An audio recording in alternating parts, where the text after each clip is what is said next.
حضرت مولانا طارق جمیل صاحب کا واقعہ ہے. ایک شخص آیا مجھ سے ملنے کے لیے, خواجہ سرا ہے. میں تو پہلی دفعہ زندگی میں کوئی خواجہ سرا مجھ سے ملا.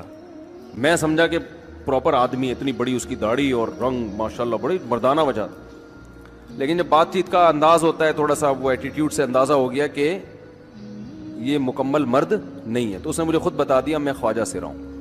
میں نے کہا بھائی ہم سے ملنے کے لیے کیسے آیا آپ, اتنی بڑی داڑھی آپ کی.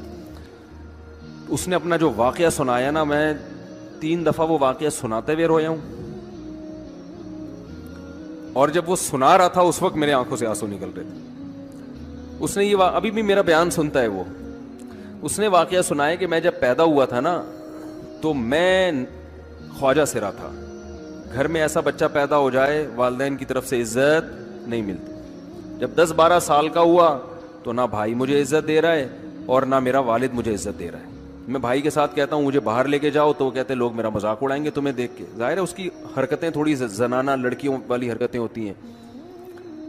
اور والد بھی کہیں محفلوں میں نہیں لے کے جا رہے, ایک مذاق اڑایا جاتا ہے.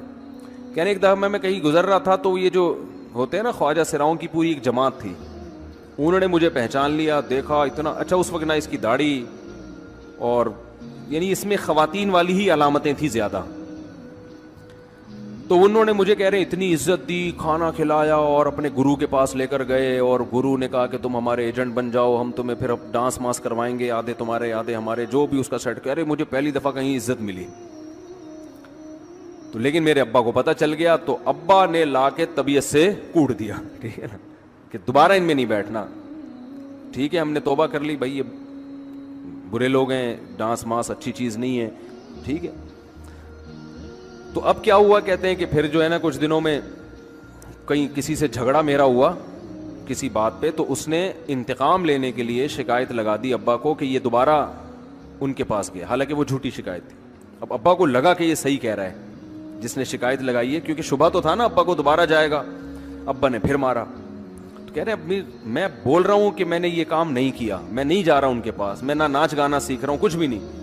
لیکن ابا نے اس کی باتوں میں آ کے انکوائری نہیں کی ہوگی پوری, وہ سمجھے ہوں گے کہ بھئی ایسا ہی ہے. تو ابا نے پھر کٹائی لگائی. تو اس کے دل میں منفی جذبات پیدا ہو گئے اور یہ گھر سے بھاگ گیا کہ بھئی مجھے ویسے تو عزت نہ یہاں مل رہی ہے اور میں ذلت برداشت بھی کر رہا ہوں تو بھی.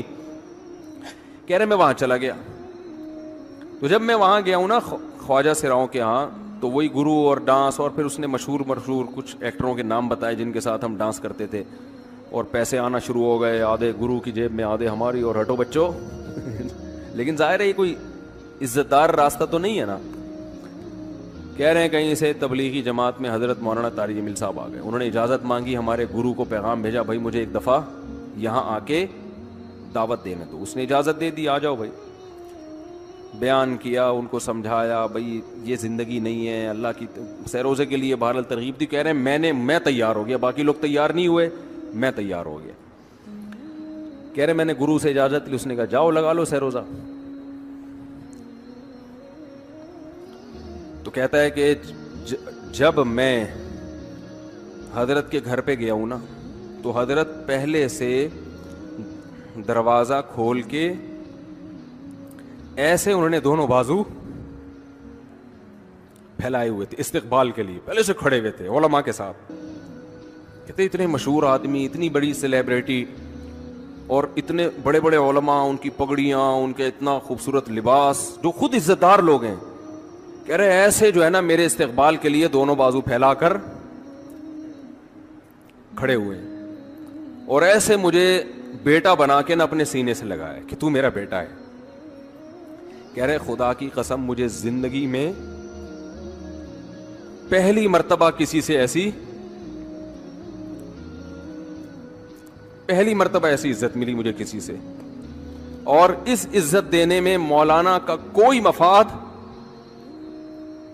بولو بھائی, کچھ بھی, بلکہ ذلت ہوگی نا. لوگ کہتے ہیں خواجہ سرا کو بیٹا بنایا ہوا ہے, اور اس وقت تو اس میں بیچارے میں کچھ زنانہ سی علامتیں بھی تھیں. تو خواجہ سرا کو کیا دے رہے ہیں, عزت دے رہے ہیں. کیا کسی تاجر پہ محنت کرو تو تھوڑا چندہ دے دے گا مدرسے, وہ ایسا ہی ہے نا. اور کسی افسر پہ محنت کرو تو تعلقات کیا ہو جائیں گے, جب وہ دین پر آئے گا تو اس سے کیا فائدہ. اس کو تو باپ ایسے ان لوگوں کو ریجیکٹ کر دیتے ہیں, بھائی اپنانے سے کہہ رہے مجھے یہ اپنا رہے ہیں. ایسے سینے سے لگایا انہوں نے اور مجھے سہروزے کی جماعت میں اپنے ساتھ لے کر گئے, کھلاتے تھے, بڑا خیال رکھوایا میرا. کہہ رہے اس کے بعد پھر میں نے گرو سے اجازت لی. وہ گرو چھوڑتے تھوڑی, ان کو پیسے ویسے دیے, جان چھڑائی نا, وہ بھی غلامی کی طرح نکلنا پڑتا ہے. پیسے دیے پتہ نہیں کتنے لاکھ یا کتنے ہزار روپے. وہاں سے پھر نکل کے 4 مہینے اس میں بھی خیال کیا. تو پھر تبلیغ کے بزرگوں سے ملا, پھر انہوں نے پورا مجھے بتایا کہ بھائی تم یہ علاج کرو تاکہ تمہارے اندر یہ زنانہ علامتیں ختم ہو. تو وہ علاج کر رہا تھا ماشاءاللہ, انجیکشن لگے, انجیکشن میں ڈاکٹروں کی بھی مدد کروائی. یہ ایسی لگایا جاتا ہے. ایک اسٹائل ہے لالو کھیت کا, تھپڑ لگانے کے بعد سوچتا ہے آدمی کہ اس کا ری ایکشن کیا ہوگا. تو مشرک کیا کرتا ہے, الفاظ کے بکھیڑوں میں الجھاتا ہے. آپ یہ آج کل یہ منجن بہت بک رہا ہے, بہت زیادہ بک رہا ہے یہ منجن. وہی میں بار بار کہتا ہوں نا, فرقہ واریت کے خلاف. میں کس کے خلاف ہوں؟ فرقہ واریت کے خلاف.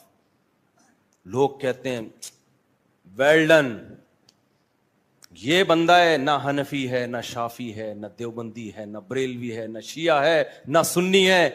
واہ واہ, کام کیا ہو رہا ہے؟ نیا فرقہ لانچ. بجائے اتنے ساروں کو ختم کرنے کے ایک نیا مارکیٹ میں آ رہا ہے. لوگ کام نہیں دیکھ رہے, لوگ کیا دیکھ رہے ہیں؟ لیبل دیکھ رہے ہیں. تو بھائی ہم تو یہی چیخ چیخ کے تھک گئے, اللہ کے بندو لیبل مت دیکھو, کام دیکھو. دیکھو تبلیغ والے فرقہ واریت کے خلاف ہیں, کام سے پتہ چلتا ہے خلاف ہیں.